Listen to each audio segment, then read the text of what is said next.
Good morning বন্ধুরা, মধুমিতা রান্নাঘরে সকলকে স্বাগত। দেখো, আজকে খুব তাড়াতাড়ি করে একটা চটজলদি রেসিপি নিয়ে চলে এসেছি, পনিরের রেসিপি। তোমরা তো পনির অনেক রকমভাবেই খেয়েছো। আজকে আমি খুব শর্টকাট ওয়েতে একটা তোমাদের পনির রেসিপি করে দেখাবো। দেখো, এখানে আমার রয়েছে পনিরটাকে আমি গ্রেট করে রেখে দিয়েছি, দেখতে পাচ্ছ। আচ্ছা, এবার যেটা করব, এর মধ্যে একটু দিয়ে দেবো ছোটো এলাচের গুঁড়ো, অল্প করে দিলাম। আর একটু দেবো, দেখো এখানে রয়েছে হিং, একটু দেবো হিং।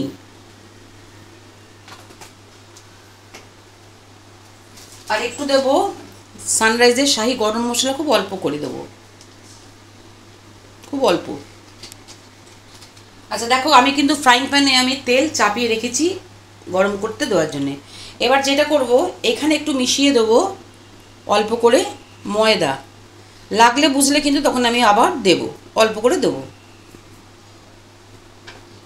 এটাকে আমি এখন ভালো ভালো করে হাত দিয়ে এটাকে মেখে নিচ্ছি। এটাকে ভালো করে মাখতে হবে বন্ধুরা। দেখো, এটাকে কিন্তু আমি খুব ভালো করে মিহি করে মেখে নিচ্ছি।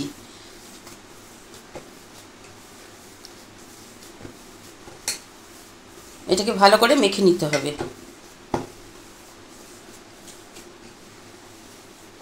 দেখে মোটামুটি এটা আমার মোলায়েম করে মাখা হয়ে গেছে। এবার আমি যেটা করব, দেখো এখান থেকে আমি এরকম করে করে কতগুলো বল বানিয়ে নেব।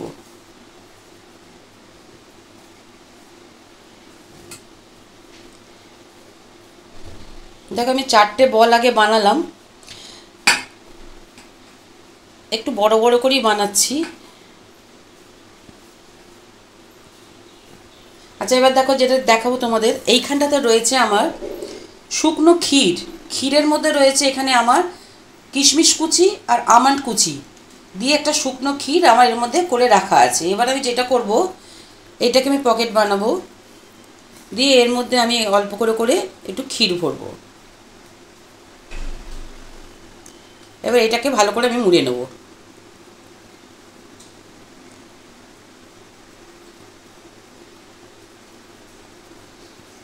ঠিক এরকম করে আমাকে বলগুলো বানিয়ে নিতে হবে। আমি কতগুলো বল বানিয়ে তারপর তোমাদের দেখাচ্ছি। বন্ধুরা দেখো, একটা গড়েছি, আবার আমি গড়ছি। এগুলো একটু ছোট ছোট করে করছি।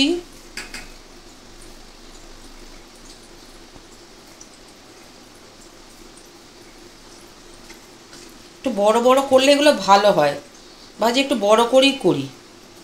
বেশি ছোট করে করলে না পুর ভালো করে ধরে না।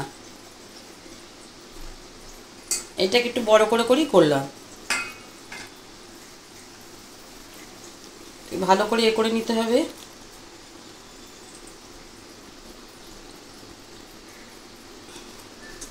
দেখো, ছানা তো বেশি করে অতিরিক্ত বেশি পুর ভরতে যেও না। অতিরিক্ত পুর ভরলে কিন্তু এইটা কিন্তু একটু তোমার ভালো করে করে গোলটা করতে হবে, মানে বেশি পুর দিলে আবার ফেটে বেরিয়ে যাবে।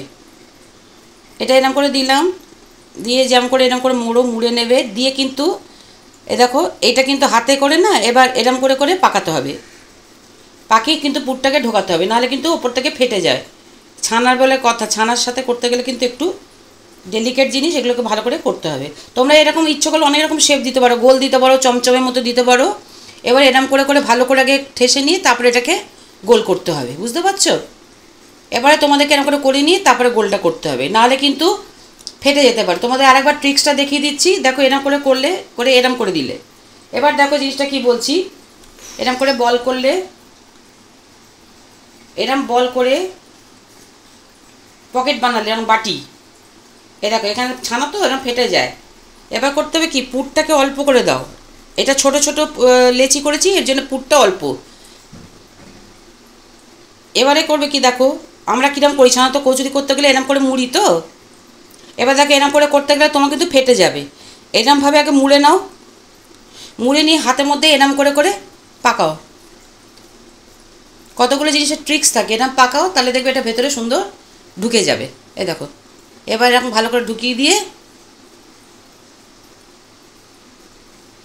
একটু খাটতে হবে ভাই, কোনো কিছু ভালো কিছু করতে গেলে খাটতে হয়। এবারে এটাকে এবারে হাত দিয়ে, এই দেখো ঢুকে গেল। এবারে পাক এ করে দাও। বন্ধুরা দেখো, এবার আমার তেলটা গরম হয়ে গেছে, অতিরিক্ত গরম না, একটু মিডিয়াম আঁচে রেখে এবার আমি এটাকে ছেড়ে ভাজবো। এখন কিন্তু হাত দেবো না, একটু গ্যাসটাকে বাড়ালাম, একটু থাকুক, স্ট্যান্ডিং টাইম একটু রাখতে হবে, নাহলে কিন্তু এখন নাড়াচাড়া করলেই ভেঙে যাবে। এখন একটু থাকুক। বন্ধুরা দেখো, আমার পনিরগুলো ভালো করে ভাজা হয়ে গেছে।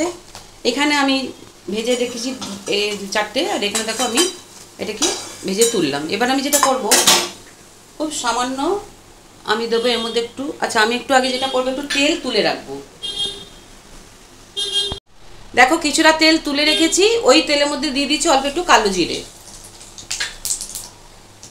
এবার ওর মধ্যে দিয়ে দেবো একটু আমি হিং। আচ্ছা এবার দেখো, এখানে রয়েছে আমার টমেটো বাটা, এটা আমি দিয়ে দেবো।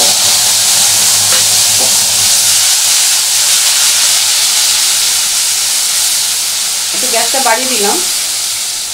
এবার যেটা করব, এর মধ্যে দিয়ে দেবো একটু সামান্য হলুদ, অল্প মাত্রায় দেবো হলুদ, আর দেব কিছুটা কাশ্মীরি লঙ্কার গুঁড়ো। এবার এর মধ্যে দেব স্বাদ মতো চিনি, কারণ ছানার ডাললে একটু ছানাটা করলে একটু মিষ্টি মিষ্টি ভালো লাগে। আর দেবো অল্প করে এখন দেবো নুন। এটা এর মধ্যে কিন্তু আমি কোনো ধনে জিরে গুঁড়ো দেবো না, কারণ ধনে জিরে গুঁড়ো দিলে না সবসময় ভালো ফ্লেভারটা আসে না। শুধু এরম করে যদি ছানার কোপ্তাগুলো দাও আর নামাবার আগে একটু গরম মশলা ঘি দাও, তার টেস্টটা কিন্তু ভালো হয়। কিন্তু ধনে জিরে গুঁড়ো সবেতে দিলে, যে আবার যদি ডালনা করতাম আলু দিয়ে ডালনা, তখন কিন্তু আমি একটু দিতাম। কিন্তু যেহেতু এটা কোপ্তা মতো করবো, এর মধ্যে কিন্তু আমি কোনো কাজু বাটা কিচ্ছু দেবো না। এটা আমি একটা সিম্পল ওয়েতে করছি, এটা খেতে খুব ভালো লাগে। সবসময় কাজু বাটা, সাদা চাল মগজ বাটা দিয়ে যে কোপ্তা করতে হবে এমন কোনো মানে নেই। আমি একটু সিম্পল ওয়েতে করবো, এটা করবো। দেখো এটা একটু কষিয়ে নিতে হবে, একটু ভালো করে কষবো। বন্ধুরা দেখো, মশলাটা দিয়ে আমি কষছি, টমেটো দিয়েছি, একটু সামান্য দেবো জল।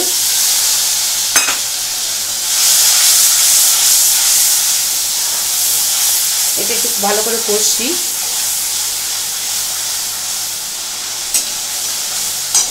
আচ্ছা এবার এর মধ্যে আমি দিয়ে দেবো সানরাইজের শাহি গরম মশলা, অল্প করে, বেশি না। অতিরিক্ত দিলে কিন্তু ছানার নিজস্ব টেস্টটা কিন্তু নষ্ট হয়ে যায়, তাই জন্য বেশি দেবো না। কষা হয়ে গেছে, তেল ছেড়ে বেরিয়ে এসছে। এবার দিয়ে দেবো জল, গ্যাসটা বাড়িয়ে দিলাম। এবার দিয়ে দিলাম জল।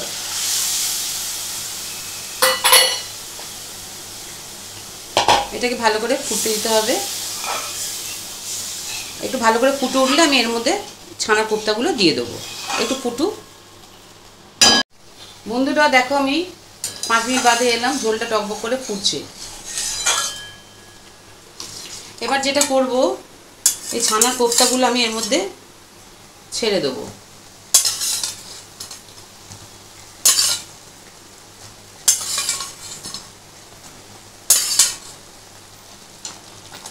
কারণ একটু ঝোল রাখতে হবে, হয়তো ছানা কোপ্তাগুলো তো টেনে নেয়, তাই জন্য একটু ঝোল রাখলাম।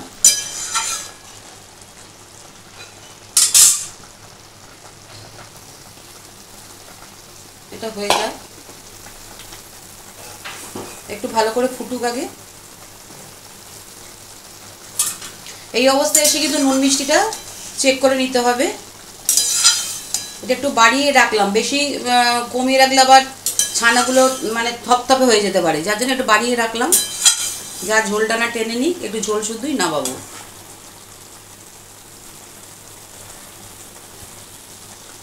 বন্ধুরা দেখো, আমি আবার 5-7 মিনিট ধরে চলে এসেছি।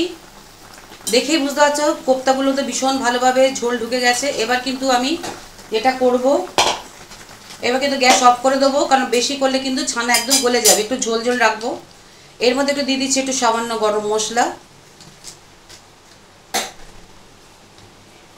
এবার মিশিয়ে দেবো আমি একটু ঘি, আর ওপর থেকে আমি ছড়িয়ে দেবো কিছুটা ধনেপাতা।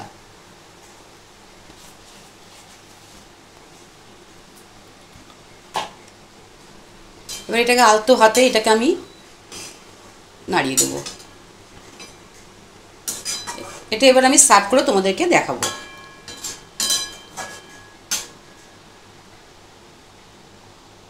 বন্ধুরা দেখো, তোমরা দেখেই কিন্তু বুঝতে পারছো যে অসম্ভব সুন্দর আমার এই ছানা কোপ্তাগুলো ফুলে টইটুম্বুর হয়ে গেছে। দেখো ভীষণ ভালোভাবে এর মধ্যে রস ঢুকেছে, অসম্ভব ভালো টেক্সচার হয়েছে।